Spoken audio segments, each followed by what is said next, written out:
नमस्कार, मैं हूं मुस्तफ़ा हुसैन और आप देख रहे हैं वॉइस ऑफ एमपी। जैसा कि आपको पता है, हिंदी पट्टी में चुनाव की रणभेरी बज चुकी है और इस हिंदी पट्टी के जो खास राज्य हैं वो है मध्य प्रदेश और राजस्थान। मध्य प्रदेश में पिछले 2 दिनों से चुनाव आयोग द्वारा प्रदेश के तमाम एसपी कलेक्टर की बैठक ली जा रही है। 4 संभाग एक दिन बुलाए गए थे, 4 संभाग दूसरे दिन बुलाए गए थे। इससे साफ जाहिर होता है कि इलेक्शन कमीशन ने अब चुनाव की रिहर्सल शुरू कर दी है और संभावना ये जताई जा रही है कि सितंबर के आखिरी तक मध्य प्रदेश में आचार संहिता लग जाएगी। तो जो पार्टी सरकार में है उसके पास वक्त कम बचा है काम करने का। वहीं दूसरी तरफ जो पार्टियां सरकार में आना चाहती है वो भी अब तेजी से जमीन पर मूवमेंट करने में लगी है। और जैसे जैसे चुनाव नजदीक आते जा रहे हैं, आप देख सकते हैं कि मध्य प्रदेश में घटनाक्रम तेजी से घूम रहा है। जैसे कल रात रतलाम के माणक चौक में अज्ञात लोगों ने कई दुकानों पर एक पोस्टर चिपका दिया जिसमें लिखा गया कि शिवराज सिंह से यदि काम कराना है तो 50% कमीशन पे फ़ोन से भेज दीजिए, इस पे फ़ोन को स्कैन कर लीजिए और 50% कमीशन के साथ आपका काम हो जाएगा। और हम शुरुआत से ही कहते आ रहे थे कि मध्य प्रदेश में भी कर्नाटक की तरह कांग्रेस चुनाव में करप्शन को एक बड़ा मुद्दा बनाने की जुगत में है और उसने अब उसकी रिहर्सल शुरू कर दी है। माणक चौक रतलाम में पोस्टर लगाने वाले कौन थे इसका पता पुलिस अभी लगा नहीं पाई है, पर पुलिस का अमला बाजारों में निकला और वो तमाम जो पोस्टर लगाए गए थे उसको निकाले गए। इसी तरह का घटनाक्रम हर जिले में दिखाई दे रहा है। राजनीतिक दलों में तल्ख टिप्पणियां भी हो रही है, एक दूसरे के आमने सामने भी आ रहे हैं, चाहे वो बीजेपी हो, कांग्रेस हो या आप पार्टी हो। इसी जो राजनीति तेज होती राजनीति के बीच जो विधानसभा चुनाव को लेकर जो राजनीति तेज हो रही है उसके बीच खबरें ये भी आ रही है एक बार फिर कि मध्य प्रदेश में नेतृत्व परिवर्तन हो सकता है। खास तौर पे बीजेपी के प्रदेश अध्यक्ष बदले जा सकते हैं और विष्णुदत्त शर्मा को और मध्य प्रदेश की कमान कैलाश विजयवर्गीय या नरेंद्र सिंह तोमर को सौंपी जा सकती है। तो इस तरह की खबरें अब तेज हो गई हैं और इन्हीं खबरों के बीच हमारे पास अफीम किसानों को लेकर भी बड़ी खबरें आ रही है। एक तो जो तमाम लोग वॉइस ऑफ एमपी से जुड़े हैं उनसे अनुरोध है कि यदि आपने वॉइस ऑफ एमपी का यूट्यूब चैनल सब्सक्राइब नहीं किया है तो प्लीज़ प्लीज़ प्लीज़ हमारे चैनल को सब्सक्राइब करें। गूगल प्ले स्टोर से हमारे news application voice of MP को ज़रूर डाउनलोड करें। साथ ही हमारी तमाम खबरें हमारे 24 आवर्स के चैनल वॉइस ऑफ एमपी पर देख सकते हैं जो KTV नेटवर्क पे 130 नंबर चैनल पर चलता है। एक तरफ अफीम किसानों का जो संगठन है वो लगातार लड़ाई लड़ रहा है, लगातार ज्ञापन दे रहा है। अभी हाल ही में जो अफीम संघर्ष समिति के जो नेता है मांगीलाल भिलोट और उनके साथी वो लोग ग्वालियर पहुँचे थे, वहाँ उन्होंने नारकोटिक्स कमिश्नर को ज्ञापन दिया। उसके बाद वे कोटा पहुँचे, वहाँ पे डिप्टी नारकोटिक्स कमिश्नर को ज्ञापन दिया, सुझाव दिए। तो जो तमाम अफीम संगठन मालवा मेवाड़ के अंदर सक्रिय है वो लगातार एक मांग करते रहे हैं कि नई अफीम पॉलिसी जो इस साल आने वाली है उसमें हर हाल में CPS पद्धति को ख़त्म किया जाए, जिसके पीछे किसानों के अपने तर्क हैं, किसानों का अपना लॉजिक है। किसानों का साफ तौर पे कहना है कि CPS के तहत जो खेती करवाई जा रही है उससे हमें ना तो थोड़े चूरे का मूल्य मिल रहा है, ना पोस्ता दाना पूरी मात्रा में बैठ रहा है और ना ही वो जो अफीम से भरा डोडा है उसका मूल्य मिल रहा है। दूसरी तरफ सरकार के दावे अपनी जगह। सरकार का कहना है कि यदि सीधे अफीम के डोडे से मॉर्फिन निकाली जाएगी तो जो लीकेजिंग का खतरा है, जो तस्करी का खतरा है वो कम हो जाएगा। लेकिन सरकार के दावों में दम ज़्यादा नहीं लगता, क्योंकि एक तरफ जहां मालवा मेवाड़ में जो अफीम की वैध खेती होती है, उसकी तुलना में नॉर्थ ईस्ट, झारखंड, वेस्ट बंगाल, इन राज्यों में अफीम की जो अवैध खेती होती है वो इस वैध खेती की तुलना में कई गुना ज्यादा है। और ये सरकार के ही आंकड़े। पिछले कुछ महीनों में मध्य प्रदेश के नारकोटिक्स विभाग ने, जो deputy narcotics commissioner doctor Sanjay Kumar Meena हैं, उन्होंने जितने भी केस किए उसमें अधिकांश केस में ये पाया गया कि जो अफीम उन्होंने पकड़ी वो नॉर्थ ईस्ट से राजस्थान लाई जा रही थी या मध्य प्रदेश लाई जा रही थी। और ये विभाग के ऑफिशियल डाटाज है कि वहाँ हजारों बीघा में अफीम की खेती खुलेआम होती है, सरेआम होती है। नॉर्थ ईस्ट के अंदर एक लघु उद्योग की तरह अवैध अफीम की खेती होती, उपजाई जाती है और उसका बाई प्रोडक्ट हेरोइन बनता है और वो वहाँ से बेचा जाता है। तो ये एक बात तो ये हो गई। दूसरी बात कि जो डोडे से सीधे मॉर्फिन लेने वाली बात है, वो तकनीक अभी तक पूरी तरह विकसित नहीं हो पाई है। ये अलग बात है कि पिछले साल बजाज हेल्थ केयर को सरकार ने 500 टन अफीम की प्रोसेसिंग का ठेका दिया था, लेकिन उनके पास तकनीक नहीं थी। आखिरकार नीमच अफीम फैक्ट्री जो है, उसी के जो टेक्नीशियन है, उन्होंने जाकर उस तकनीक को वहाँ डेवलप किया।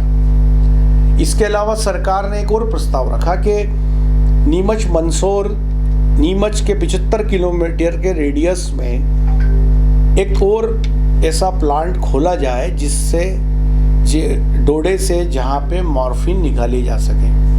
उसके लिए प्राइवेट प्लेयर्स को बुलाया गया, लेकिन जो निविदा थी उसकी तारीख निकल गई, किसी भी प्राइवेट प्लेयर्स ने उसमें हाथ नहीं डाला। जिसके पीछे खबरें ये आ रही है कि चूँकि ये चुनाव का साल है, 2024 में आम चुनाव है और सरकार ये तमाम प्लानिंग कर रही है, वो आने वाले आम चुनाव के बाद सरकार रहेगी या नहीं। तो जो बड़ी कंपनियां होती है वो आम तौर पर हवा का रुख देख के बिजनेस में हाथ डालती है।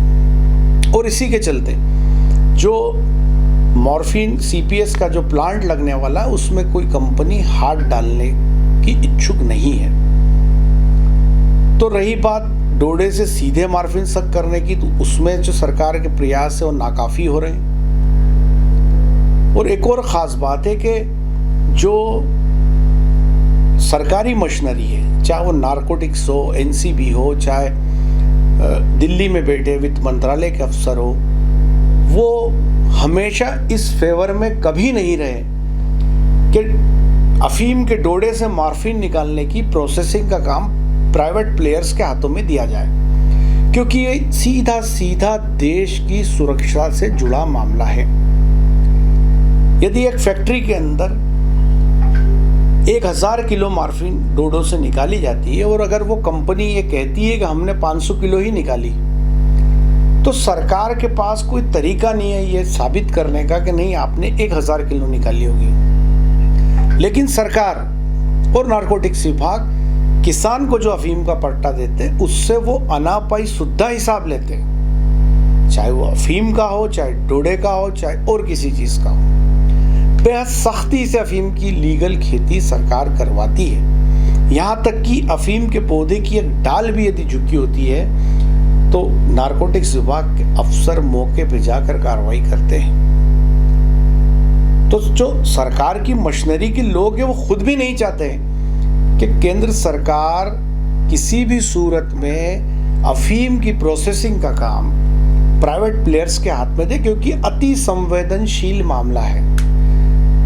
ड्रग्स के उत्पादन का काम यदि प्राइवेट प्लेयर्स को दिया जाता है और वहां से बड़े पैमाने पर लीकेजिंग होती है तो उसको कैसे रोका जाएगा। और इस समय दुनिया के सामने जो सबसे बड़ा खतरा है वो ड्रग्स का है, और ड्रग्स में भी सिंथेटिक ड्रग्स का। तो वो तमाम जो खतरे हैं वो खतरे इस अफीम के नशे, डोडे चूरे, अफीम के कारोबार से कई सैकड़ों गुना ज़्यादा गंभीर मसला है जो सिंथेटिक ड्रग का है, चाहे वो MDMA हो, कोकीन हो या और MDMA हो या और दूसरे जो केमिकल ड्रग है, उन पर लगातार सरकार चिंता कर रही है। और सरकार के सामने एक और बड़ी चिंता जो है वो देश के 8 राज्यों में होने वाली अफीम की इल्लीगल खेती है। यहाँ तो सरकार के हाथ में डोर है, वो कभी 5 आरी का पट्टा देती, कभी 10 आरी का पट्टा देती है, जो बहुत मामूली। लेकिन इन 8 राज्यों के अंदर जो नॉर्थ ईस्ट के हैं, झारखंड है, पश्चिम बंगाल है, वहाँ जितने बड़े पैमाने पर हजारों बीघा के चक में जो अफीम का इल्लीगल जो खेती हो रही है, आखिर उसको रोकने के लिए सरकार के पास कोई साधन नहीं, कोई तरीका नहीं है। पहाड़ी इलाके हैं, घने जंगल है, जहाँ पर फोर्स का पहुंचना नामुमकिन है, ऐसा सरकार की एजेंसियां खुद कह रही है।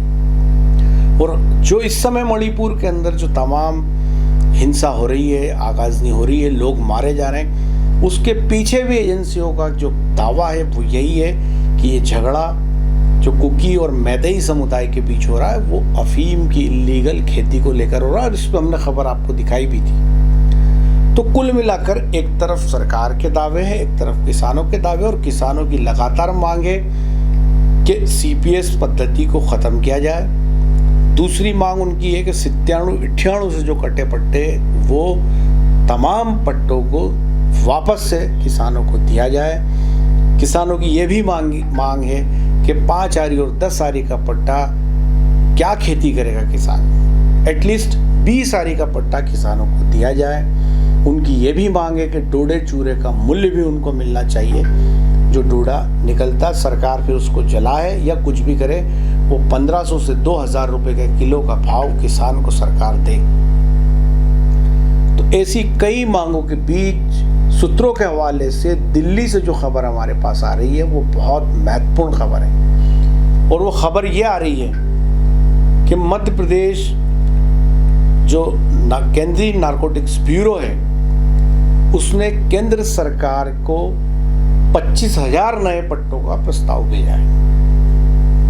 ये सूत्रों के हवाले से हमारे पास खबरें हैं। अभी हाल ही में जो परामर्शदात्री समिति उसकी बैठक हुई थी, जिसमें नारकोटिक्स विभाग ने जो नेता है उनसे सुझाव मांगे थे।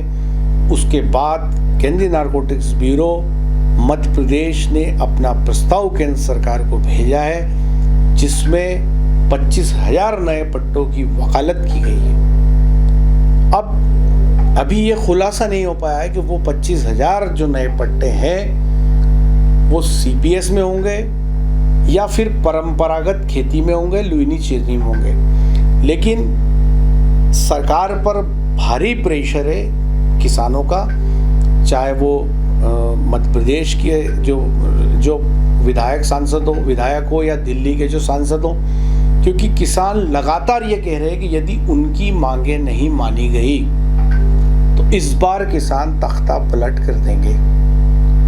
किसानों का साफ तौर पे कहना है कि यदि उन CPS पद्धति को नहीं हटाया गया तो किसान इस बार पूरी तरह तख्ता पलट के मूड में है।